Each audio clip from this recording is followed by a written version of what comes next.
So please lie on the floor and start with just getting as comfortable as is possible. And for some of you, that means allowing your legs to be long, your knees straight.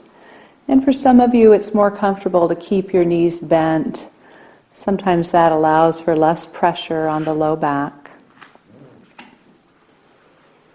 And just start with a scan, noticing how you're giving your weight to the floor. And more importantly for this lesson, notice what is lifted away from the floor. So some things are sort of naturally lifted away from the floor, like the back of your neck naturally curves away from the floor. So it would be unusual if it were touching. But you might just sense how much is it resting in that curved position, and is there a sense of some muscular tightness or holding away from the floor? You think of the tips of your shoulders. There's a natural skeletal alignment where they wouldn't necessarily be touching the floor, but just notice the distance from the tip of your left shoulder to the floor, your right shoulder and the floor. Does it seem like the exact same difference, or is one a little more away from the floor than the other? And again, is there any sense of muscular holding, a lifting away from the floor that you're not consciously doing, but somehow that habits and patterns of how the brain organizes your body just sort of holds them up a little bit?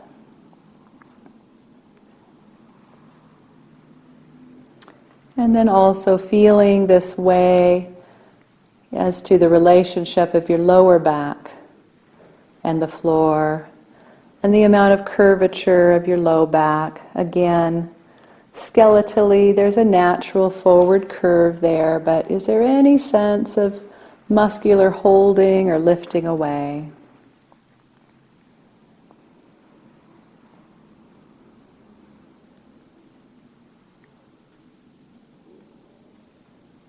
And then bring your attention to your breath and your ribs.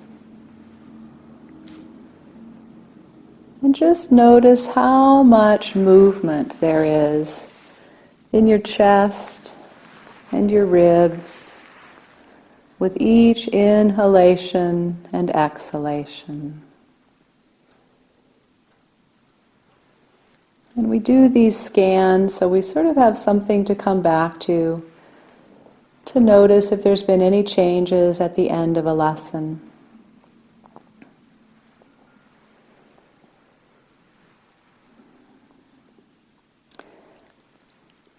And I want to remind you that with every movement that I suggest, if you think it will cause any harm or increased pain or discomfort, then don't do it. Just imagine it. So this is the class where the teacher is not the authority figure. I'm just making suggestions for explorations, and those explorations can be done just as effectively in your imagination as in actual movement. So be very, very gentle with yourself. One of my favorite sayings with Feldenkrais is less is more. So if you feel able to safely lift your head away from the floor, just a couple of times, 2 or 3 times, I want you to just lift and lower. Not necessarily to see how high or how far, but what's the quality of lifting? What does it feel like? The weight of your head? Any sensation in your chest or your back?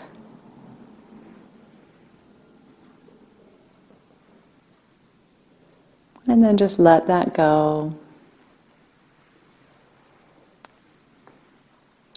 And please bend your knees up so your feet are flat on the floor.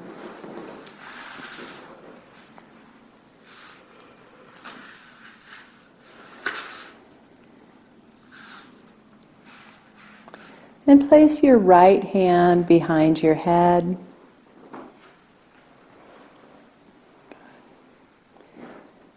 So with your hand under your head, now use your hand and your arm and your shoulder to gently lift and lower your head a few times.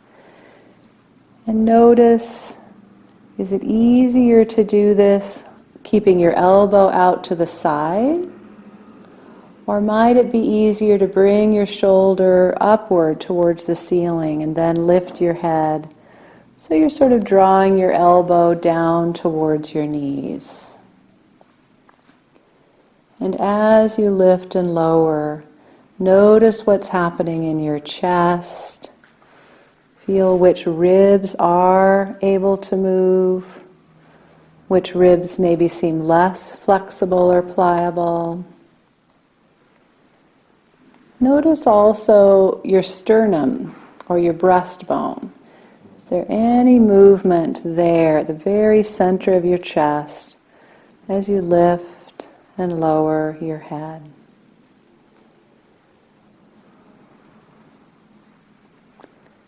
And then just let your head rest. Listen. There's some aspects of this lesson that could be challenging for some, so really take it upon yourself to be in charge of your own health and wellness. Really going slowly and softly, kindly, gently with yourself. One of the other things I love about the Feldenkrais work is I believe it's a way for us to learn to listen and take care of ourselves better. I think culturally we're often taught to push hard, work hard, ignore the signals from our body and follow the directions of whoever else is supposedly in charge, the authority figure of the parent or the teacher. And we do these lessons and we lie down and we learn a healthier relationship with ourselves. So now bring your right knee over your chest and hold on to your right knee at the back of the knee, behind the knee, with just your left hand. And keep your thumb with your fingers. So your thumb isn't wrapped around, but they're all together that way. Lovely. And just gently pull your knee a little towards your chest and a little away from your chest. And with this movement, just feel the movement of your arm, your elbow, your shoulder. How does your back press against the floor? And how does that change with the movements of your leg and your arm? And notice the rhythm of your breathing. When do you inhale? When do you exhale? For some of you, there might not be a correlation with the movement of your leg and your inhalation and exhalation. And for others, you might be inhaling as you draw your knee toward your chest. Or you might be exhaling. No right way, no wrong way. Just opportunities to experience and explore. And then just let your leg down. Just pause for a moment. Keep in mind it's also permissible to stop a movement, whether in this case it's lifting your head or lifting your knee, before I say stop. So you can always take a break at any time.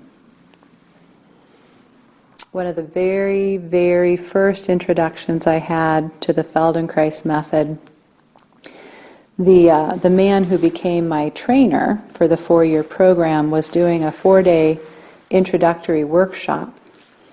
And most of the people there were either physical or occupational therapists, maybe some massage therapists. But he was sort of targeting that population. And I still remember him saying how funny it was to teach physical therapists because we're going to do our 10 to 15 reps no matter what.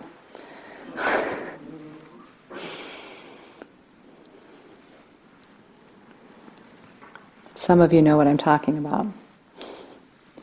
So again, bend your knees up, please. Put your right hand behind your head. And gently lift and lower your head, feeling again the chest, the ribs, the sternum, lifting and lowering. And use your left hand to explore the movement. So place your left hand across your chest, just anywhere. And as you lift your head and lower it, can you feel the movement in the ribs underneath your hand? And even sort of support the movement. Allow that movement to be a little more recognized by your nervous system.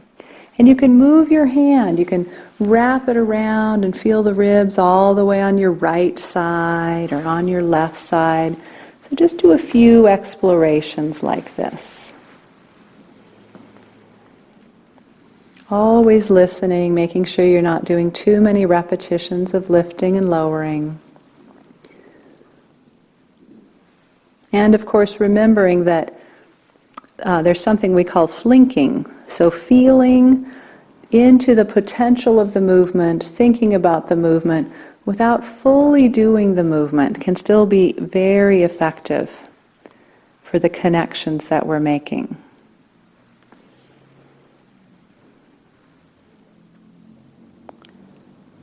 And then just pause again. You can either leave your hand behind your head or let it rest if your shoulder's tired at all.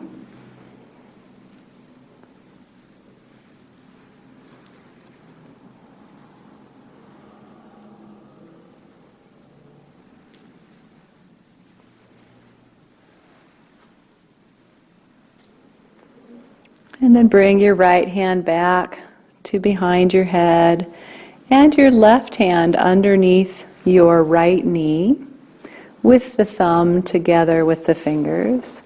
And just gently begin to explore bringing your elbow and your knee towards each other. So the goal is not to touch the elbow and the knee. If it happens, it happens. The goal is not to get your abdominal strengthening completed. I'd actually rather you be softer than harder. It's just to discover that relationship between the elbow and the knee and the softening and the folding of the ribs and the trunk. And again, noticing what's it like to exhale each time you bring your knee and your elbow towards each other. Inhaling as you release. Trying that a few times.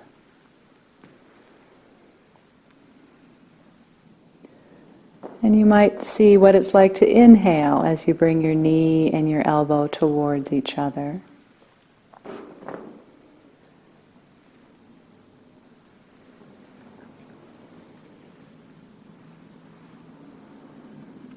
Each time you bring your head to the floor, really pausing, noticing where your mind goes.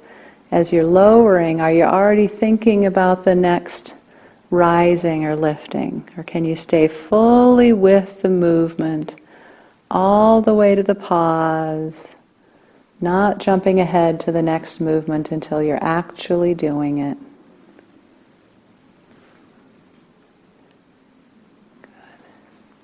And then just let everything rest. Let your arms down and your legs down.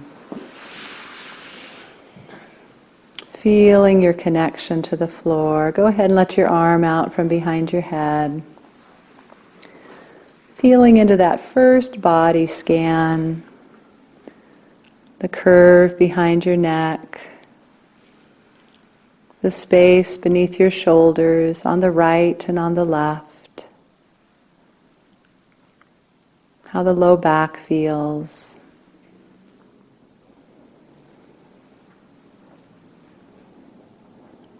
Sensing into the movement of the breath and the influence of this in your chest and ribs. You may even notice some differences now from the right side to the left side.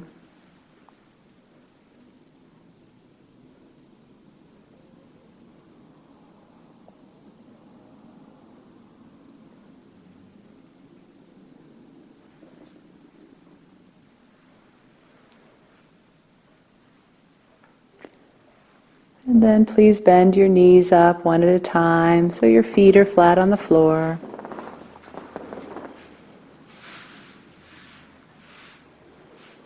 And bring your left hand behind your head.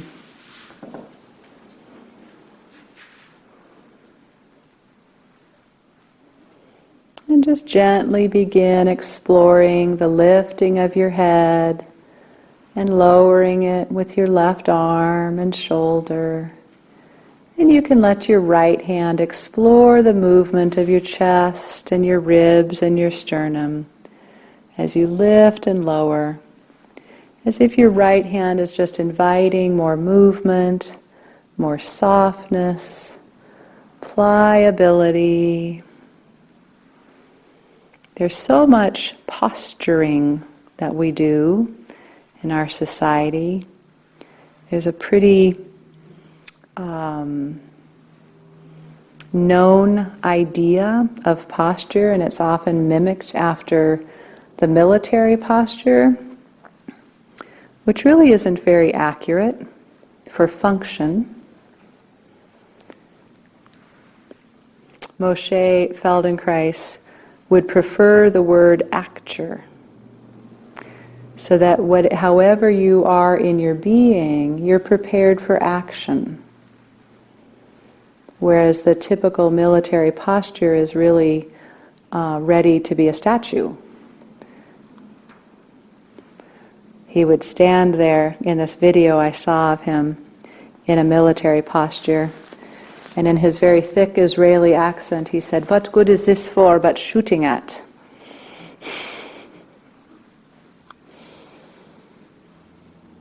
And just let your head go, let your arms go.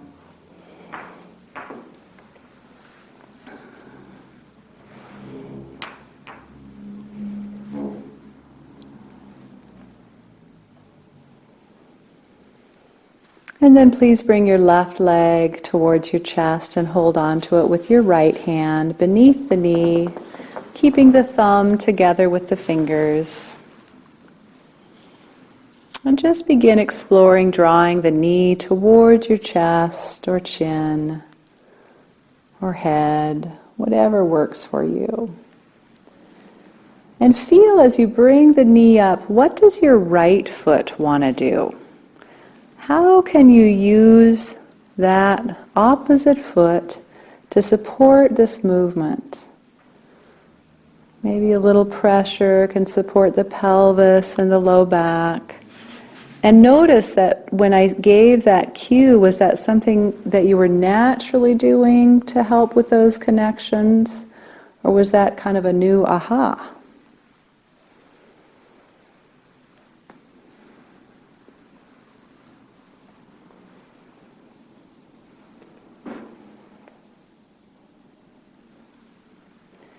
And when you've done that a few times, you can rest just for a moment or two.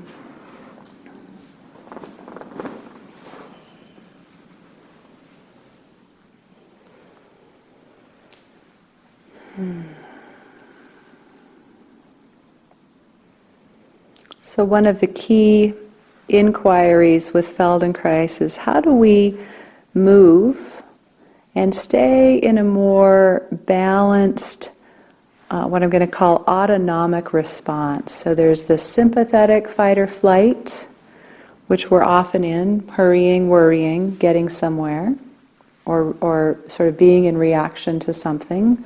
For some of us, it's our pain. Or parasympathetic, which is rest and digest, recuperate, rejuvenate. Can we be active in the world without being more dominated by that sympathetic response, that fight or flight or freeze? Can we move and stay soft and pliable and not good for shooting at? So bring your left hand behind your head, please. Your right hand under your left knee, keeping your fingers together, and just gently exploring, drawing the elbow or the head, whichever works, towards the knee, allowing your right foot to support you. Each time you lift, discovering different ribs, different movements in your chest, the availability of softness and suppleness.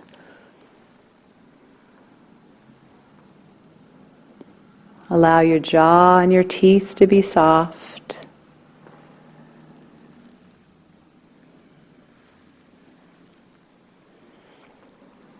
Know that you can tell your friends you did your sit-ups for the day.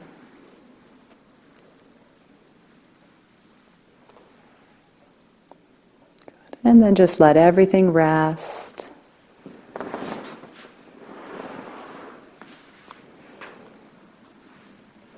And next week we'll have a fun progression of this. So I hope you'll join us. But for now, feel the places that lift away. The back of your neck, notice any changes. The backs of your right and left shoulders. Your lower back. And notice also your breathing. How your lungs fill, how your ribs, your chest, and your sternum responds. Notice if that's any different now than when we started. And then just take your time, roll to your side to come up to sitting, and then standing, and take several moments to just stand and walk and really notice how you are in your body now. What's your present moment experience of movement, of walking, of breathing? Thank you.